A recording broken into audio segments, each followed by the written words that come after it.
everybody, and welcome back to my podcast, Esme's Country Life. I feel like I say this like most podcast episodes, but this week has been a busy week. I have not only been up and down the country, I've been across the country and back again. I think it's safe to say I've done over 1,000 miles, which sounds disgusting to say when I think about how many hours I've probably spent in the car. Good thing I'm a good sleeper when it comes to being in the car. Obviously, I was not driving. But anyway, before we begin, I just want to say a huge thank you to the sponsor of the podcast, Red Post. Red Post is an equestrian and country store based in the UK, but they also ship all over the world with show season ahead of us. If you're looking to pick up some bits and bobs for the show season, then be sure to head to redpostequestrian.co.uk. Anyway, into this week. What should I start with? I guess I should probably start with filming with the Knights of Middle England in Warwick. So, oh my goodness, that was really good fun. I've actually been filming with them. I don't even know how long I've been filming with them, but we're really good friends with them. And I've filmed lots of sort of challenge Esme videos with them over the years. So what was the first one I did? I think the first one I did was like horseback archery. That was really good fun. I really enjoyed that. We also did some jousting as well. That was very different. When I did that, I had I think it was back in 2021, I want to say now. But just holding all the equipment, like the shield and the lance. Oh my goodness, it was very heavy. And then what else have I done with them? I did a Liberty sort of trick training one. That was really good fun. That was magical, working with these sort of horses and asking them to like lie down and kind of follow me as I ran round and all that kind of fun stuff.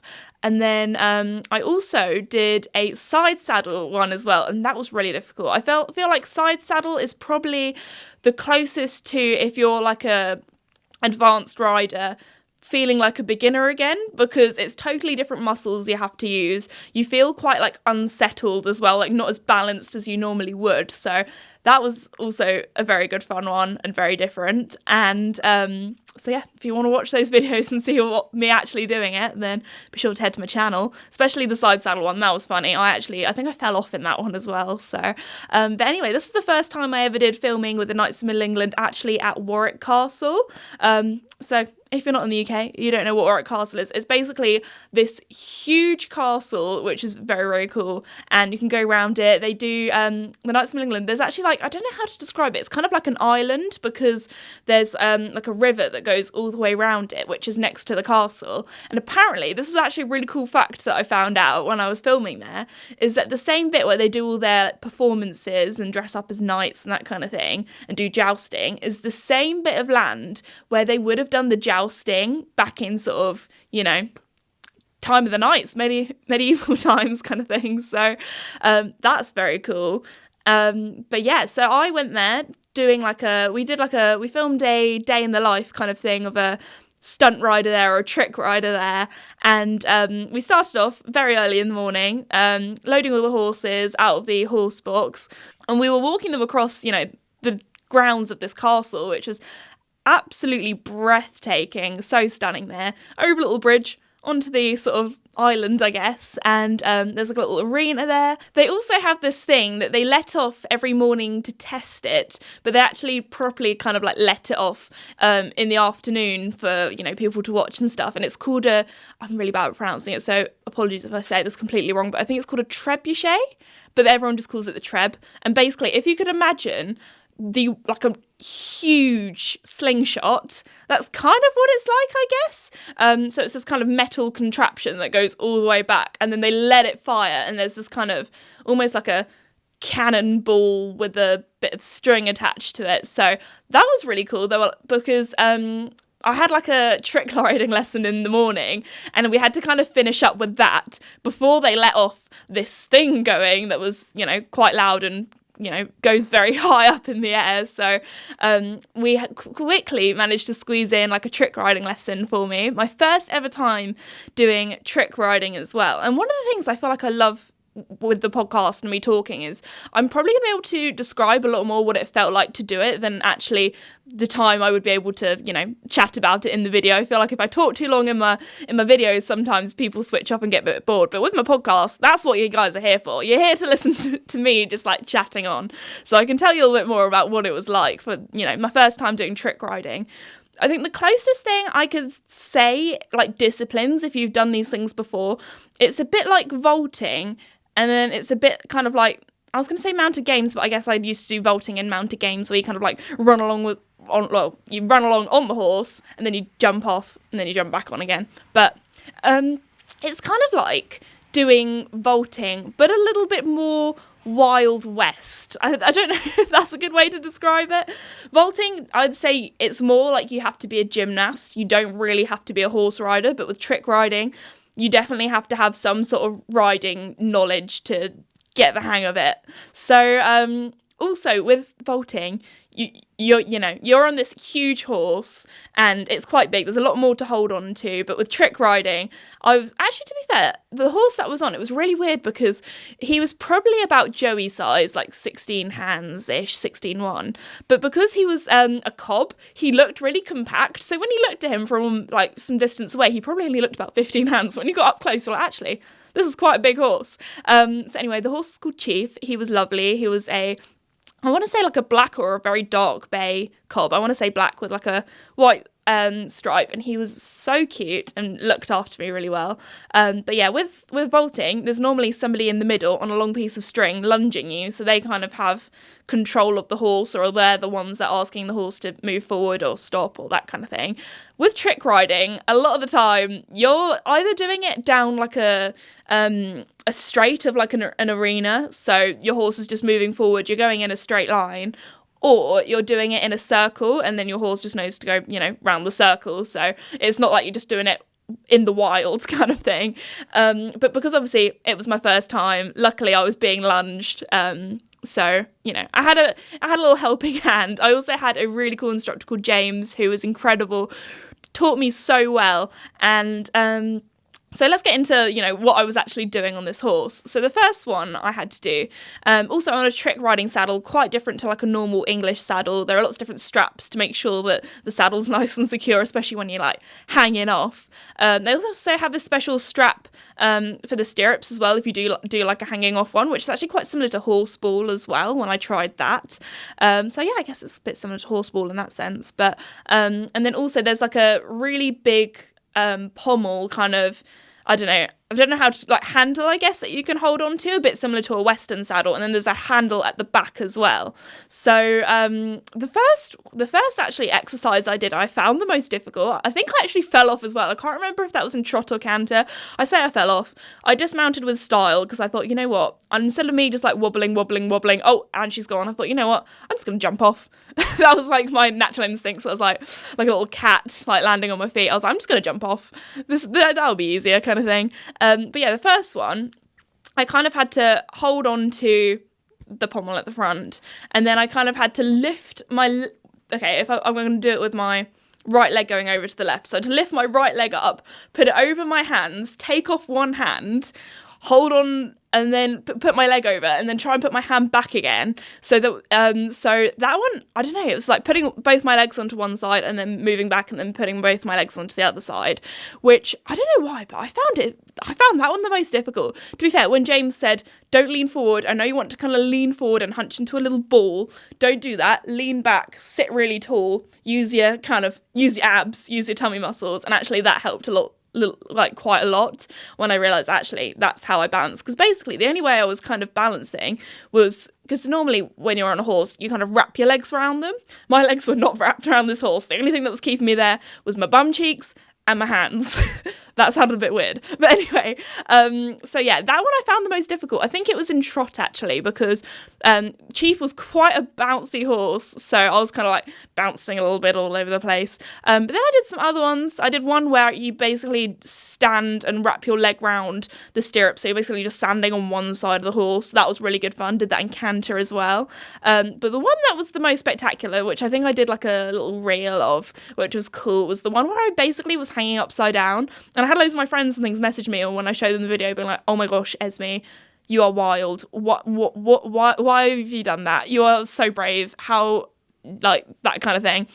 But actually, that one I found the easiest, or one of the easiest ones, because when you're lying down, even though you are upside down, you have quite a lot of points of contact. Like, I had both my hands on the pommel and the cantle, that kind of thing, or the handles. I don't know if I'm calling it the right thing, but I had both my hands on the handles. I had like my whole like back and bum and everything like lying across Chief. So I felt quite comfy in that. I could lie upside down like a bat all day kind of thing. So that one, I thought, you know what, because I was talking to James about this, he was like, look, normally I don't let people, I don't know if he was just saying this, but he was saying, normally I don't let people canter in this position on their first ever trick riding lesson, but because you've done pretty well, you can give it a go if you want. And he was like, do you want to do it in trot first, or do you want to do it in canter? And I thought, you know what, trot is so bouncy.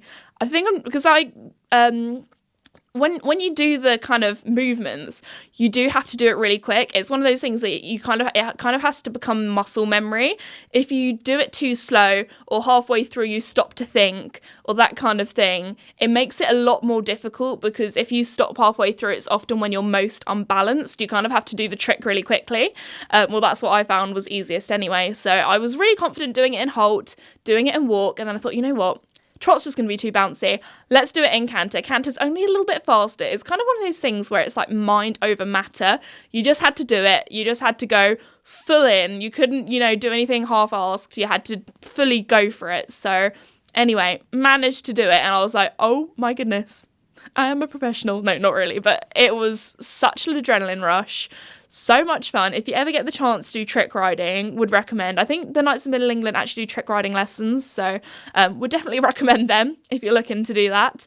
But yeah, that was honestly so cool. I'd love to do that again with them sometime, maybe next time I'm back up. But that was also a very quick lesson again, because the treb was about to go off. We were like, okay, we need to get this horse back to the stables and everything before this thing comes flying at us, because it actually I don't want to call it a cannonball because it doesn't fire, but the big bowling ball thing that flies, it actually flies over the arena that they have.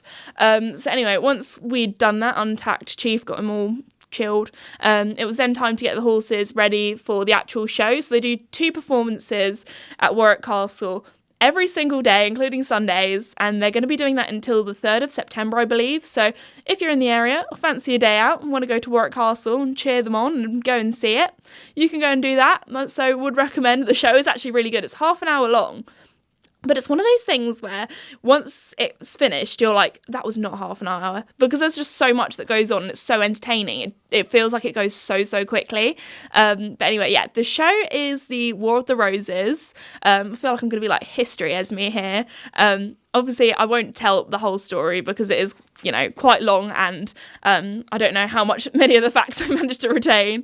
I don't want to say anything inaccurate, so go and watch it yourself. But basically, back in, I don't even know when it was, but a long time ago, when Warwick Castle was kind of like a big old thing. It was thriving. It was in its, golden era, I guess. So basically, there are 2 different houses, the House of Yorkshire and the House of Lancaster, and they were basically fighting over the crown, and that's kind of what the whole story is about. So it was really cool because there were quite a lot of kids there from schools and things, so they were kind of going there as a history lesson, but it was also just a really incredible thing to watch. So they had lots of actors as well, and obviously all of the horses. They literally had so many different disciplines all in one show, and even if you're not a horse person, or even if you're not a history person, it was just so spectacular to watch.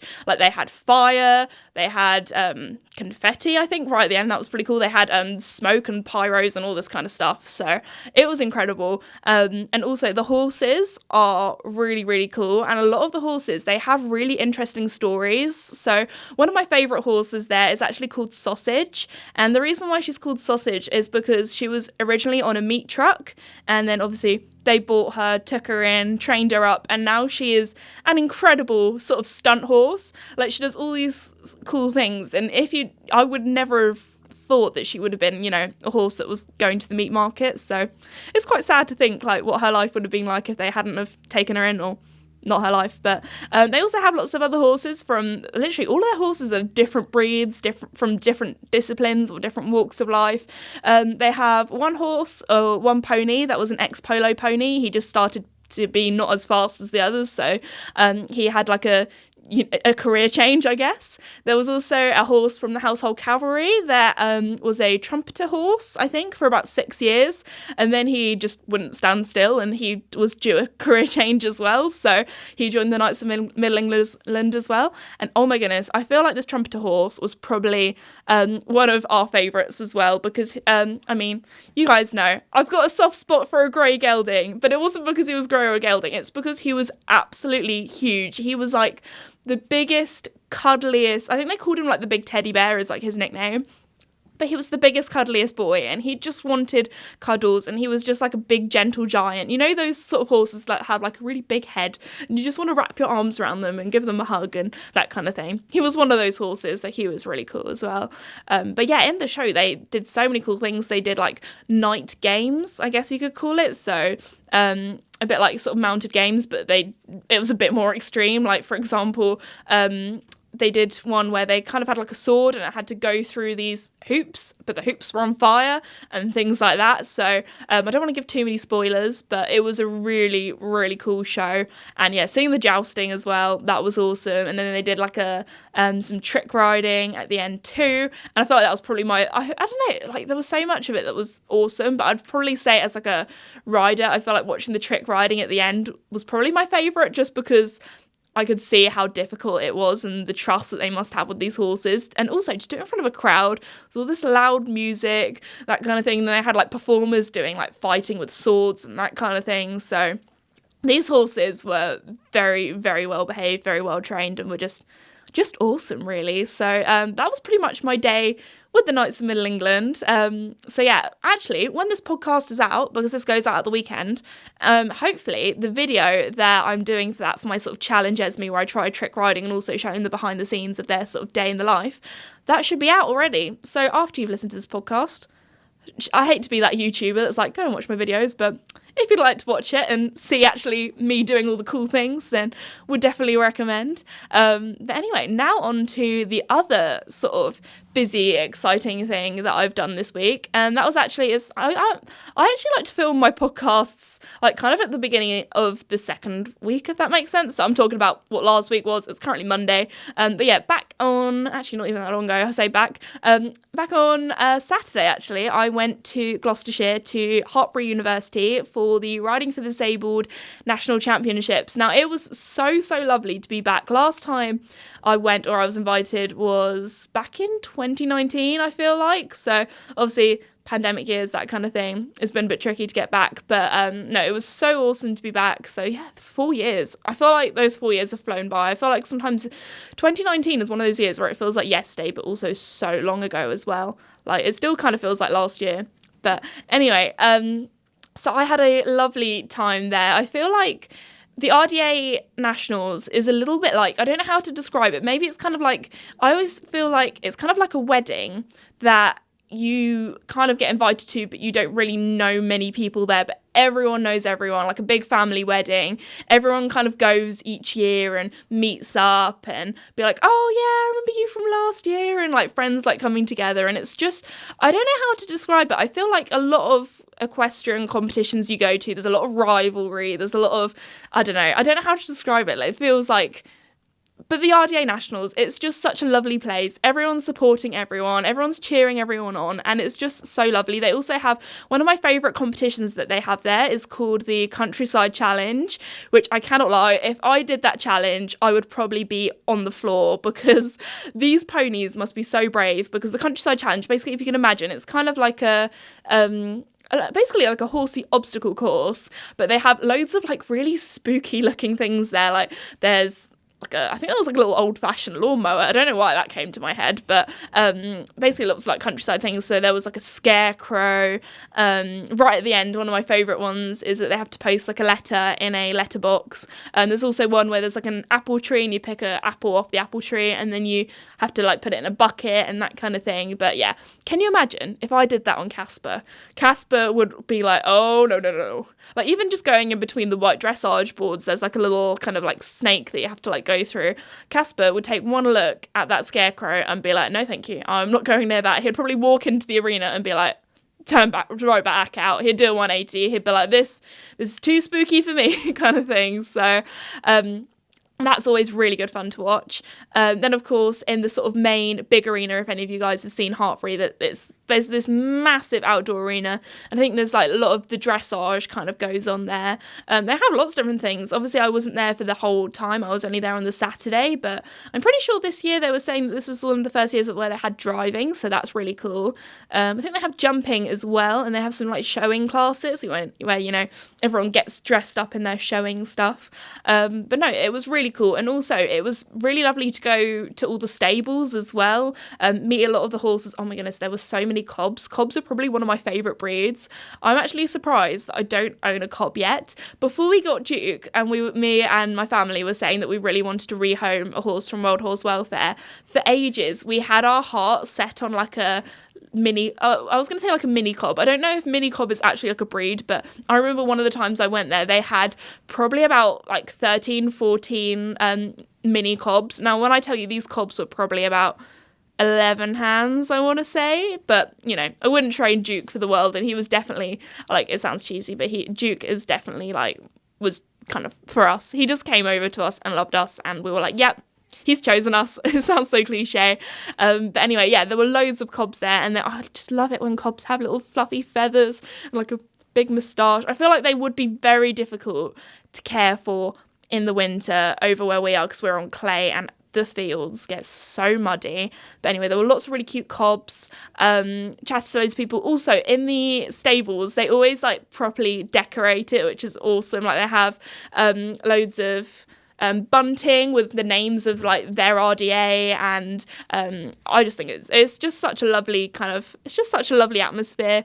Also, I met a lovely lady called Millie Boo, and she came all the way from Scotland, and she was competing at a national championships on a horse that she had never ridden before that weekend. Oh my gosh, if you asked me, oh yeah, go the other side of the UK and ride a horse that if you've never ridden before in national championships, I'll be like, girl, who do you think I am? Like, I don't think I would be that brave. But anyway, so I had a little chat to her and talked about her story, and she actually moved up a level. She's 16, so this was her first year also competing with adults. Now, she was competing, I think yesterday, I believe, on the Sunday.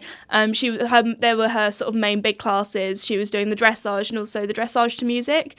Now, she won't mind me saying, because I did interview her and have a really good chat to her, and we actually got along really, really well. But she has cerebral palsy and also is deaf, so it was actually really interesting hearing about how she kind of trains, and also especially with the dressage to music, because she can't hear it as well. She was really having to like feel the vibrations, and she was saying how the music that she was picking, she had to be really specific with it. So for the bits maybe where she's going slower, the music would be a bit quieter, and then it was maybe something a bit more upbeat when she was going faster to make sure that she was in time to the music. So she was honestly so lovely, and I actually spent quite a lot of the day with her. I sat next to her and her dad at prize giving as well, which was really cool, because I felt very honoured to give out a lot of the prizes at the prize giving in the afternoon too. But oh my goodness, I felt so bad because the weather there was awful. Like the beginning, it was one of those kind of things where it was kind of glorious sunshine for 5 minutes, and then it would pelt it down with rain, and there would be glorious sunshine, and then it would be like really, really, really windy. So there was one bit where I think there was proper like thunder and lightning and stuff. So all the horses had to go into the stables. We all went into like the main big arena and had to wait a few hours, and then finally everyone could go out and compete again, and it was fine. I think some of the classes did go on quite late. Like she was saying, her countryside challenge probably wasn't until like 7:30, I believe. So that was quite a late one. But yeah, I just want to say well done to everybody who competed at the RDA Nationals, and it was lovely to see all of you there. Honestly, such a good show. If you ever get the opportunity to go, like I'm pretty sure you can just go as a spectator. It is really good fun. And also, if any of you guys are in the UK, I'm pretty sure they do have RDA in different countries as well. But if you guys have any spare time this summer, I would really, really recommend going to a local RDA group and asking to volunteer. They're always looking for more volunteers, especially younger people. So please go and do it. Also, if you're doing your Young Equestrian Leaders Award, you can also get points towards that. That's something that I would really recommend doing. I did it back when I was a teenager over the summer holidays, and it's a really good thing where you go out and you volunteer and you help local riding schools or local RDA groups or basically places that need more young people, more volunteers, and you get little points towards getting like a little badge. So I did my bronze and I did my silver. Didn't end up doing my gold in the end, but then that helps. That's also gives you points, and it's just something lovely to say and something to do. So would recommend. But yeah, please look up your local RDA group and volunteer if you can. If you have some free time, not even in the summer, if you can do it all the year round, go for it. But anyway, yeah, that was the RDA Nationals. That was really, really good fun, and I felt very honoured to be invited. Now, after that super busy week, I actually have about 10 days where I'm at home, where I'm just, working at home with the horses, that kind of thing, which probably doesn't sound like that much, but to me it feels like a long time. So I actually have lots of cool videos that I'm planning on filming soon, because also my brother Max is back from university. You guys always enjoy it when I do some filming with him, which is always funny. So I think we're going to try and do a car versus horse. That could be really cool. I'm going to do a 24-hour challenge in my horse box to celebrate 1 year of having my Equito horse box. That's really cool. What else have I got planned? I really want to do another food battle. So many of you have asked for a new food battle, and I think it would be really good fun if I maybe got Max as one of the competitors. So I've got some good ideas for that. Also, I have a lot of shows coming on, especially like this August, because is it August that I'm going to the World Horse Welfare one? Yeah. So literally the whole of August is very busy. So I'm going up to World Horse Welfare in Scotland, because I can't believe I have not done a meet and greet in Scotland yet. How wild is that? So I'm going up to Scotland. I'm really looking forward to that at the World Horse Welfare Rehoming Centre. I'm actually riding, tell you what, you know what I was saying earlier? I've just remembered, I'm actually going to be riding a horse that I've never ridden before. I don't know how much, at least I won't be competing at national championships, but I am doing like a little demo on this horse or this pony. But I don't know how much I'll be doing. I might just be walking and trotting. Maybe I'll have a little canter. You never know. We'll see how it goes. So that's really cool. I'm also going to the Dublin Horse Show. So that's really good fun. And then I'm going literally from the Dublin Horse Show to the Longines Global Champions Tour in London. Not even going home in between. Literally flying back from Dublin, going up to London, that kind of thing. So that will be a very busy week. And then week after that, I have a meet and greets at Red Post. So there we go. That's my little schedule if you're wondering what I'm going to be up to over the next month, I guess. But anyway, thank you so much, everybody, for listening to today's podcast. I really hope you enjoyed it. Thank you so much again to Red Post for sponsoring the podcast. Really do appreciate it. And I'll see you all next time. Bye.